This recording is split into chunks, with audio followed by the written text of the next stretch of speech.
Friends, आज के video में हम टेम्परेचर कंट्रोलर कैलिब्रेशन किस तरह से किया जाता है, किस तरह से आप आइडेंटिफाई कर सकते हैं टेम्परेचर कंट्रोलर के द्वारा जो टेम्परेचर शो किया जा रहा है वह ओके है या डिफेक्टिव, किस तरह से इसका प्रॉपर कैलिब्रेशन किया जाएगा समझ लेते हैं। देखिए दोस्तों, हमारे पास यहाँ पर एक फ्यूजी कंपनी का टेम्परेचर कंट्रोलर है। आपके पास किसी भी कंपनी का कोई भी मॉडल का टेम्परेचर कंट्रोलर हो, इसका कैलिब्रेशन आप इसी तरह से कीजिए।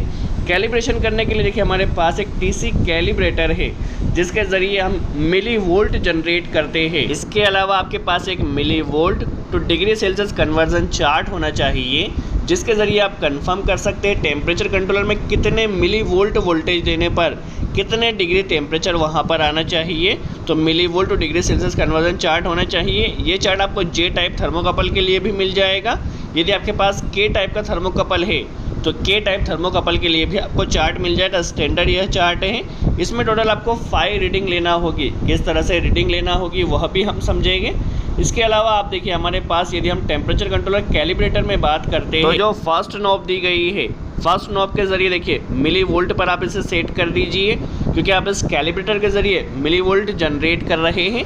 तो फर्स्ट नॉब को हम यहाँ पर मिली वोल्ट पर सेट करेंगे। सेकंड नॉब देखिए, क्योंकि हम इस मिली वोल्ट जनरेटर के ज़रिए वोल्ट जनरेट कर रहे मिली वोल्ट जनरेट कर रहे हैं तो इसे सोर्स पर सिलेक्ट करना है। रेंज के अकॉर्डिंग आप इसे 20 या 200 मिली वोल्ट पर सेट कर दीजिए। यदि आप मेज़र कर रहे हैं किसी मिली वोल्ट को तो इसे मेज़र पर सेट कीजिए। अभी के लिए हम इसे मिली वोल्ट जनरेट करेंगे, इसके लिए हम इसे सोर्स पर सेलेक्ट कर रहे हैं। यह हमारे पास एक पोटेंशियोमीटर दिया गया, पोर्ट दिया गया है जिसके ज़रिए आप मिली वोल्ट की रेंज को इंक्रीज़ या डिक्रीज़ कर सकते हैं। कनेक्शन की बात की जाए तो क्योंकि हम इसे मिली वोल्ट जनरेट कर रहे हैं, इसे सोर्स यूज़ कर रहे हैं तो इसमें एक वायर देखिए सोर्स प्लस पर लगाया जाएगा और एक वायर कॉमन माइनस पर लगाया जाएगा। ठीक है, यदि आप मेज़र कर रहे होते तो मेज़र प्लस पर और कॉमन पर लगाना होता। अभी के लिए हम इसे सोर्स पर और कॉमन पर देखिए 2 वायर हमने यहाँ कनेक्ट किया है। कनेक्शन किस तरह से किया जाएगा, तो आपके पास किसी भी मॉडल का टेम्परेचर कंट्रोलर हो, सबसे पहले आप उसके इनपुट वोल्टेज देखिए। इनपुट वोल्टेज के लिए 5 और 6 नंबर टर्मिनल पर हमें इनपुट पावर सप्लाई कनेक्ट करना होगी 220 वोल्ट। तो 5 और 6 नंबर कहाँ पर है, देखिए 1 से लेकर 8 तक टर्मिनल फर्स्ट लाइन में दिया गया है, 7 to 12 सेकंड लाइन में दिया गया है। तो सबसे पहले हम इसमें इनपुट पावर सप्लाई लाइन और न्यूट्रल कनेक्ट कर लेते हैं। 5 नंबर टर्मिनल पर देखिए हम लाइन कनेक्ट कर रहे हैं। कनेक्शन को आप अच्छे से टाइट कीजिए, सिर्फ आपको अभी इनपुट पावर सप्लाई कनेक्शन करना है। 6 नंबर टर्मिनल पर हम न्यूट्रल कनेक्ट कर रहे हैं। ठीक है, आप टेम्परेचर कंट्रोलर में पहले उसके इनपुट पावर सप्लाई का वोल्टेज देख लीजिए। 24 वोल्ट है, 12 वोल्ट है, 220 वोल्ट है। 220 वोल्ट कनेक्ट कर दिया है। अभी थर्मोकपल का वायर कहाँ कनेक्ट करना है, तो 17 और 18 नंबर पॉइंट जो प्लस और माइनस दिया गया है वहाँ कनेक्ट करना होगा। देखिए बेसिकली थर्मोकपल क्या करता है, सबसे पहले हीट को सेंस करता है। जो भी हीट आती है हीट के अकॉर्डिंग उसे मिली वोल्ट में कन्वर्ट करता है। ठीक है, सबसे पहले हीट सेंस हुई, मिली वोल्ट वहाँ पर जनरेट हुआ थर्मोकपल के द्वारा और ये मिली वोल्ट टेम्परेचर कंट्रोलर में दिया जाता है। ठीक है, थर्मोकपल की पोजीशन पर वहाँ मिली वोल्ट जनरेट होता है, मिली वोल्ट कन्वर्ट कंट्रोलर में जाता है और कंट्रोलर उस मिली वोल्ट के अकॉर्डिंग आपको टेम्परेचर शो करता है। सबसे पहले हीट सेंस होगी, हीट के अकॉर्डिंग मिली वोल्ट जनरेट होगा, मिली वोल्ट थर्मोकपल के कनेक्शन पर जाएगा और वहाँ पर आपको टेम्परेचर कंट्रोलर टेम्परेचर शो करेगा। तो 17 और 18 नंबर पॉइंट हमारे पास थर्मोकपल के लिए वायर दिया गया प्लस और माइनस। अब देखिए थर्मोकपल हमें कनेक्ट नहीं करना है, जस्ट हम अभी कैलिब्रेशन कर रहे हैं। तो कैलिब्रेटर में जो हमारे पास सोर्स और वहाँ पर एक कॉमन वायर दिया गया है तो यहाँ पर सोर्स वायर को यहाँ प्लस पर लगा देना है और जो कॉमन वायर है उसे थर्मोकपल के माइनस पर लगा देना है। ठीक है, सिंपल सा कॉन्सेप्ट है। प्लस को सोर्स वायर को प्लस पर लगाना है और कॉमन वायर को माइनस पर लगाना है। ठीक है, हमारे पास अभी मिली वोल्ट जनरेटर के ज़रिए मिली वोल्ट आएगा जो कि थर्मोकपल के कनेक्शन पर जाएगा। ठीक है, अभी पावर को हमने ऑन किया है। किस तरह से कैलिब्रेशन होगा आप इसे केयरफुली वॉच कीजिए।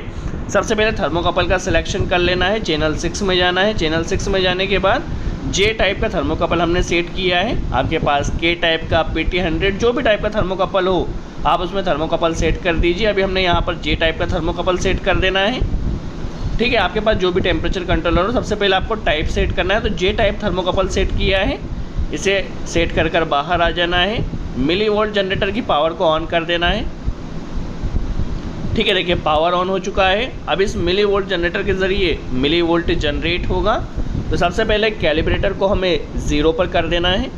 ठीक है, अभी हमें टोटल 5 रीडिंग लेना होगी। किस तरह से रीडिंग लेना होगी वह हम समझ लेते हैं। सबसे पहले मिली वोल्ट पर सेट किया फर्स्ट नॉब को, सेकंड नॉब को सोर्स पर सेट किया है। देखिए यदि 1.30 मिली वोल्ट जनरेट होगा तो वहाँ पर 50 डिग्री टेम्परेचर शो करना चाहिए। 3.99 यदि हम यहाँ पर मिली वोल्ट देते हैं तो 100 डिग्री टेम्परेचर कंट्रोलर ने शो करना चाहिए। 6.72 मिली वोल्ट जनरेट आता है तो 150 डिग्री सेल्सियस, 9.50 आता है तो 200 डिग्री सेल्सियस, 12.28 आता है तो 250 degree Celsius temperature controller show करना चाहिए। फर्स्ट रीडिंग हम लेते हैं, टोटल 5 रीडिंग लेना होगी। तो 1.30, ठीक है 1.30 सबसे पहला में स्टैंडर्ड जो दिया गया है, यहाँ पर देखिए 1.30 मिली वोल्ट दिया। तो देखिए टेम्परेचर कंट्रोलर ने 50 डिग्री सेल्सियस टेम्परेचर शो करना चाहिए, तो 56 अप्रॉक्स से शो कर रहा है। ±5% का आप इसमें टॉलरेंस ले सकते हैं।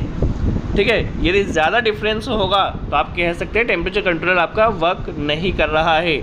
3.99 मिली वोल्ट अभी हम सेट करते हैं तो वहाँ पर 100 डिग्री टेम्परेचर शो करना चाहिए। ठीक है, अभी 3.99 हम जैसे ही देते हैं मिली वोल्ट जनरेटर के ज़रिए तो देखिए अप्रॉक्स 100 डिग्री आ रहा है। दैट मीन्स ये रीडिंग हमारी प्रॉपर आ रही है। अभी हमें क्या करना है, 6.72 मिली वोल्ट देना है। नॉर्मली 5% का आप इसमें टॉलरेंस ले सकते हैं। अब 6.72 मिली वोल्ट यदि हम देते हैं तो वहाँ पर 150 डिग्री सेल्सियस टेम्परेचर कंट्रोलर ने शो करना चाहिए। देखिए 6.72 जैसे ही हमने दिया तो अप्रोक्स 150 टेम्परेचर कंट्रोलर शो कर रहा है। दैट मीन्स ये रीडिंग भी हमारी एकदम एक्यूरेट आई है। अभी हम 9.80, ठीक है 9.80 मिली वोल्ट देते हैं तो वहाँ पर अप्रोक्स 200 हमारे पास टेम्परेचर कंट्रोलर ने शो करना चाहिए। देखिए 9.50 पर हमारे पास अप्रोक्स 200 यहाँ पर टेम्परेचर कंट्रोलर में डिग्री सेल्सियस शो कर रहा है।